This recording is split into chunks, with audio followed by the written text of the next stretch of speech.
அனைவருக்கும் அத்வைதம் ஆலய பவனியின் அன்பான வணக்கங்கள். நம்ம சேனலில் திருமணம் தடை நீங்கி திருமண வரமருளும் திருவீழி மிளலை வீழிநாதர் என்கிற மாப்பிள்ளை சுவாமி அந்த கோயிலை பற்றி விளக்கமாக 2 வீடியோ போட்டிருப்போம். அந்த கோயிலுக்கு போய் எப்படி பரிகாரம் பண்ணுறது, அது போகிற போது ஜாதகம் எடுத்துகிட்டு போகணும் அப்படிங்கிற விவரத்தையெல்லாம் போட்டு அந்த வீடியோ ஒன்று ஏற்கனவே போட்டிருக்கிறோம். அந்த கோயிலில் வர்ற 11/4/2024 22/4/2024 வரைக்கும் ஒரு 12 நாள் சித்திரை பெருவிழா ரொம்ப சிறப்பாக நடக்க இருக்குது. அதனுடைய அழைப்புதலை நான் இந்த வீடியோவில் போட்டிருக்கிறேன்.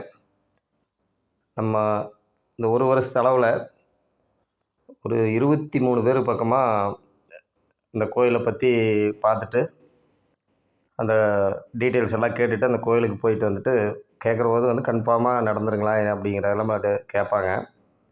நான் அனுபவபூர்வமாக தெரிஞ்சது தான் போட்டிருந்தேன். அதே மாதிரி அவங்க வந்துட்டு போனவங்களில் எல்லாருமே இந்த 48 நாள் அவங்க சொன்ன டைமுக்கு முன்னாடியே கல்யாணம் கன்ஃபார்ம் ஆயிடுச்சுன்னு சொல்லி சில பேர் பத்திரிக்கையெல்லாம் கூட அனுப்பிச்சிருந்தாங்க வாட்ஸ்அப்பில். இன்னொரு 3-4 பேர்த்துக்கு மட்டும்தான் நடக்காமல் இருக்குது. அது இப்போ ஒரு 10 நாளுக்குள்ளே போயிட்டு வந்தவங்க தான். மற்றபடி முழு நம்பிக்கையோடு அந்த கோயிலில் போய் பரிகாரம் பண்ணிட்டு வந்ததுன்னா உறுதியாக அவங்க சொல்கிற அந்த 48 நாள் அந்த ஸ்லோகத்தை படிக்க சொல்கிறாங்க. அந்த 48 நாளுக்குள்ளே கல்யாணம் உறுதியாக நடந்துடுது. நீ எந்த சந்தேகம் பட வேண்டாம். முழு நம்பிக்கையோடு போய் மாப்பிள்ளை சுவாமி தரிசனம் பண்ணிவிட்டு பரிகாரம் பண்ணிட்டு வந்தீங்கன்னா திருமணம் ஆகாதவங்களுக்கு கண்டிப்பாக திருமணம் நடக்கும். குழந்தை பேர் இல்லாதவங்களுக்கு குழந்தை பாக்கியம் கிடைக்கிறது. அதனால் இந்த திருவிழா நாளில் போனீங்கன்னா அந்த திருவிழாவையும் பார்த்துட்டு பரிகாரம் பண்ணுறதுனால பண்ணிட்டு வந்துடலாம். வழக்கமாக அந்த கோயிலில் காலையில் 8:30 மணிலிருந்து 11:30 12 மணி வரைக்கும் பரிகார பூஜை நடக்கும். அதுக்கப்புறம் 12:30 மணிக்கு நட சாத்திடுவாங்க. சாயந்தரம் 4:30 மணிலேருந்து ஒரு 8 மணி வரைக்கும் இந்த பரிகார பூஜை நடக்கும். அந்த டைமில் போனால் பண்ணிட்டு வரலாம். ஆனால் இந்த திருவிழா நடக்கிற இந்த 11/4/2024 22/4/2024 வரைக்கும் மட்டும் பெரும்பாலும் காலையில் நேரம் போகிறது சிறப்பாக இருக்கும். ஏன்னா காலையில் நேரம் போனால் அவங்க பொறுமையாக அந்த பரிகாரம் பண்ணுறதுக்கெல்லாம் டைம் இருக்கும். மத்தியான டைமில் போகிறபோது அந்த சாமி திருவீதி உலா உற்சவம் இந்த ஃபங்க்ஷன் நடக்கிறதுனால அவங்களுக்கு கொஞ்சம் சிரமமாக இருக்குது. அதனால் நம்மளுக்கு கொஞ்சம் அசௌகரியமாக இருக்கும். அதனால் காலையில் நேரம் போய் அந்த திருவிழா நடக்கிற டைமில் மட்டும். மற்ற நாளெல்லாம் நீங்கள் எப்போ போல் காலையில் மத்தியானம் எப்போ வேணாலும் போய்க்கலாம். பரிகாரத்துக்கு போகிறவங்க இந்த விழா சமயத்தில் போனால் கொஞ்சம் சிறப்பாக இருக்குமேங்கிறதுக்காக இந்த அழைப்புதலை நான் வீடியோவாக போட்டிருக்கிறேன். கண்டிப்பாக இந்த வீடியோவை கடைசி வரைக்கும் பாருங்கள்.